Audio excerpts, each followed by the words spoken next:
먼저 본 내용은 투자 판단을 위한 참고용 정보일 뿐 특정 종목의 매수나 매도를 추천하는 게 아니라는 점, 그리고 모든 투자의 최종 책임은 투자자 본인에게 있다는 점 꼭 기억해 주시길 바랍니다. 네, 주식으로 세상 이해하기입니다. 요즘 K뷰티 정말 난리도 아니죠. 다들 이 화려한 파티에 흠뻑 취해 있는데 문득 그런 생각이 들더군요. 과연 이 파티에서 진짜로 돈을 버는 사람은 누구일까? 오늘 그 화려한 화장대에 감춰진 민낯을 한번 제대로 들여다보겠습니다. 자, 본격적인 이야기에 들어가기 전에 제가 질문 하나 드릴게요. 1850년대 미국 골드러시, 다들 아시죠? 그때 진짜 떼돈을 번 사람들은 과연 금을 캐던 광부들이었을까요?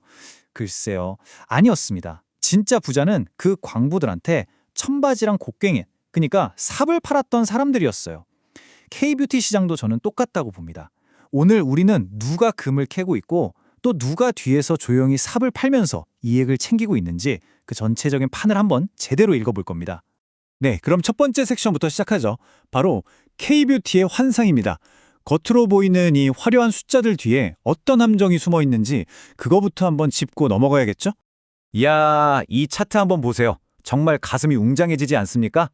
흥국증권 리포트를 보니까 K뷰티의 미국 수출이 작년에만 37%가 늘었고요. 심지어 올해 1월에는 무려 46%나 성장했다는 겁니다. 월가가 열광하고 투자자들이 환호성을 지르는 이유가 바로 여기에 있죠. 이것만 보면 뭐 모든 K뷰티 관련주들이 다 날아갈 것만 같죠? 하지만 말이죠. 과연 이게 이야기의 전부일까요? 자, 이게 바로 우리가 마주해야 할 현실입니다. 한때 K뷰티의 심장이었고 가장 큰 돈줄이었던 중국 시장, 지금 어떻습니까? 작년 4분기에 수출이 무려 마이너스 43%를 기록했어요. 이건 그냥 부진한 수준이 아니라 완전히 박살이 난 겁니다. 그럼 질문은 이거죠. 과연 미국에서의 이 폭발적인 성장이 중국의 거대한 구멍을 다 메우고도 남을 만큼 그렇게 오래 갈 수 있을까요? 제 20년 경험으로 볼 때요. 이렇게 한쪽 날개로만 날아오르는 급격한 성장은 언제나 큰 리스크를 안고 있더라고요. 바로 그래서 우리는 이 데이터를 그냥 표면적으로만 볼 게 아니라 한 걸음 더 깊이 들어가서 재해석을 해봐야 합니다. 진짜 승자는 과연 누구인가? 여기서부터가 오늘 이야기의 핵심이죠.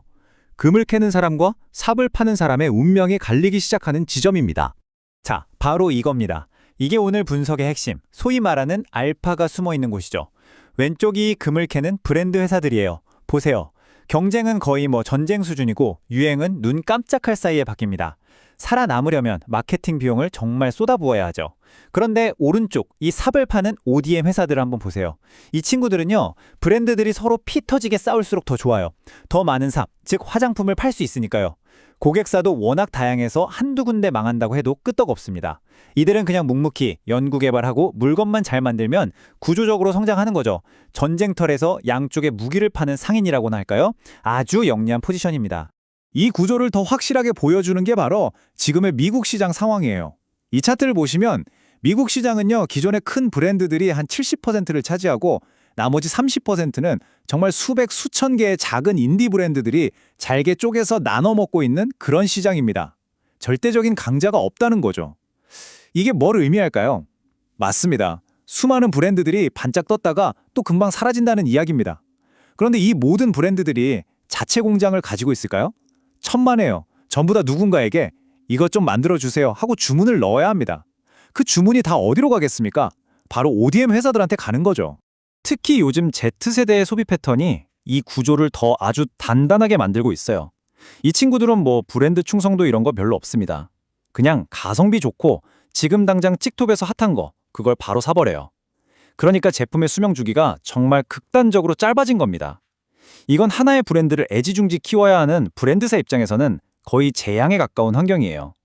하지만 계속해서 다른 디자인의 삽을 만들어 팔아야 하는 ODM 회사 입장에서는 어떻겠습니까? 이건 끊임없이 주문이 파도처럼 밀려오는 거나 마찬가지죠. 자, 그럼 이 똑똑한 삽장수들 중에서도 진짜 배기를 가려내야겠죠. 우리나라 시장을 딱 양분하고 있는 두 거인이 있습니다. 바로 코스맥스와 한국콜마. 이 두 회사의 진짜 경쟁력, 그러니까 아무나 따라올 수 없는 기술적 해자가 뭔지 한번 깊이 파고 들어가 보겠습니다. 역시 숫자는 거짓말을 안 하죠. 이 표를 한번 같이 보실까요? 2026년 예상치인데요. 코스맥스나 한국콜마 같은 ODM 회사들은 매출 성장률이 거의 10%를 넘나들고 있는데 주가 수익 비율 PER은 고작 10배 초중반입니다. 그런데 우리가 잘 아는 아모레퍼시픽이나 LG생활건강 같은 브랜드 회사들은 어때요? 성장은 거의 멈춰 있는데 PER은 27배, 30배씩 받고 있습니다. 여러분이 투자자라면 이 성장성과 가격표를 보고 어느 쪽에 베팅하시겠습니까? 제 눈에는 답이 너무 명확해 보이는데요. 그럼 세계 1위 코스맥스가 가진 혜자는 구체적으로 뭘까요? 딱 3가지로 요약됩니다. 첫째, 아이디어가 제품으로 나오기까지 6개월이 채 안 걸리는 엄청난 스피드. 둘째, 불량률을 거의 제로에 가깝게 관리하는 압도적인 품질. 그리고 셋째, 웬만한 글로벌 브랜드 뺨치는 R&D 능력입니다. 이 빠르게 변하는 시장에서 속도와 퀄리티를 둘 다 잡는다는 거, 이게 바로 아무나 흉내낼 수 없는 코스맥스의 진짜 힘입니다. 그런데 더 재밌는 건 바로 이 부분이에요. 세계 1위인 코스맥스의 12개월 선행 PER이 한 14배 정도 되거든요. 근데 경쟁사인 세계 2위 이탈리아의 인터코스는 19배에 거래되고 있어요. 이게 무슨 말일까요? 1등이 2등보다 오히려 더 싸게 팔리고 있다는 겁니다. 이런 가격 차이는 시장이 아직 코스맥스가 가진 진짜 가치를 제대로 평가하지 못하고 있다는 아주 강력한 신호일 수 있습니다. 자, 이번엔 한국콜마인데요. 여긴 스토리가 조금 더 복잡합니다. 왼쪽을 보면 국내 사업은 정말 잘하고 있어요. 영업이익률이 13%나 되고 특히 선케어 쪽은 주문이 쏟아집니다. 문제는 오른쪽, 바로 미국 법인이에요. 여기가 지금 발목을 꽉 잡고 있습니다. 무려 164억 원 적자인데 기존 큰손 고객 주문은 줄고 새 공장 짓느라 돈은 들어가고 딱 밑빠진 독에 물 붓기 형국이죠. 국내에서 힘들게 번 돈을 미국에서 다 까먹고 있는 셈입니다. 그래서 한국콜마에 투자하려면 이 미국 법인이 과연 살아날 수 있을지 그 가능성을 정말 냉정하게 판단해야만 합니다. 이게 핵심 열쇠죠. 자, 지금까지 산업이란 기업 얘기는 충분히 한 것 같고요. 이제 제일 중요한 시간이죠. 실전 투자 전략 그리고 리스크 관리에 대해 이야기해 보겠습니다. 아무리 좋은 주식이라도 이 리스크 관리가 안 되면 독이 든 성배가 될 수 있거든요.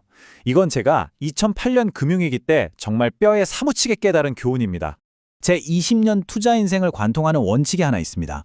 최고를 꿈꾸기 전에 최악부터 대비하라. 그래서 저는 이 3단계 리스크 관리법을 꼭 지키시라고 말씀드리고 싶어요. 첫째, 무조건 고점 대비 15%가 되면 기계적으로 손절하는 트레일링 스톱 꼭 거세요. 감정이 끼어들 틈을 주면 안 됩니다. 둘째, 이 주식이 내일 당장 10배 갈 것처럼 보여도 절대 포트폴리오에 20% 이상 담지 마세요. 몰빵의 끝은 언제나 비극으로 끝나더군요. 셋째, 분기마다 실적이 나오면 내가 처음 생각했던 투자 아이디어가 여전히 맞는지 반드시 다시 점검해야 합니다. 그리고 이 부분은 흥국증권 리포트에서도 강조하는 건데 왜 작은 회사 말고 코스맥스나 한국콜마 같은 큰 회사에 집중해야 할까요?